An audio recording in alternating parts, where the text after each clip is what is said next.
যুক্তরাষ্ট্র ও ইসরায়েল যৌথ হামলায় ইরানের সর্বোচ্চ ধর্মীয় নেতা আয়াতুল্লাহ আলী খামেনি নিহত হওয়ার ঘটনার পরও এখনও পর্যন্ত ভারতের প্রধানমন্ত্রী বা দেশটির সরকারের পক্ষ থেকে কোনো আনুষ্ঠানিক শোকবার্তা জানানো হয়নি। ইরান সংকট নিয়ে ভারতের প্রধানমন্ত্রী নরেন্দ্র মোদী এখনো নীরব। যুক্তরাষ্ট্র ও ইসরায়েলের সঙ্গে কূটনৈতিক সম্পর্কের অবনতি এড়াতেই এই নীরবতা এমন অভিযোগ তুলেছে ভারতের বিরোধী দলগুলো। বিষয়টি নিয়ে প্রধানমন্ত্রী মোদীকে তীব্র সমালোচনার মুখে পড়তে হচ্ছে।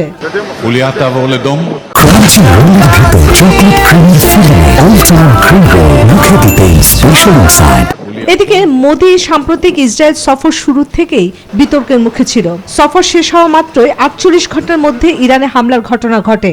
ইরান আক্রমণ ও খামেনি সহ শীর্ষ নেতৃত্বের মৃত্যুর খবরে ভারত সরকার এখনো প্রবল কূটনৈতিক চাপের মধ্যে পড়েছে।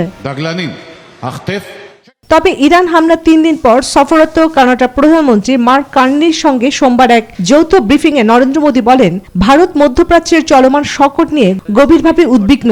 একই সঙ্গে তিনি উত্তেজনা প্রশমনে আলোচনার পথই সমাধানের আহ্বান জানান। अनलॉक करना ये हमारी प्राथमिकता है। চন্দ্রানী চন্দ্রা, নিউজ 24।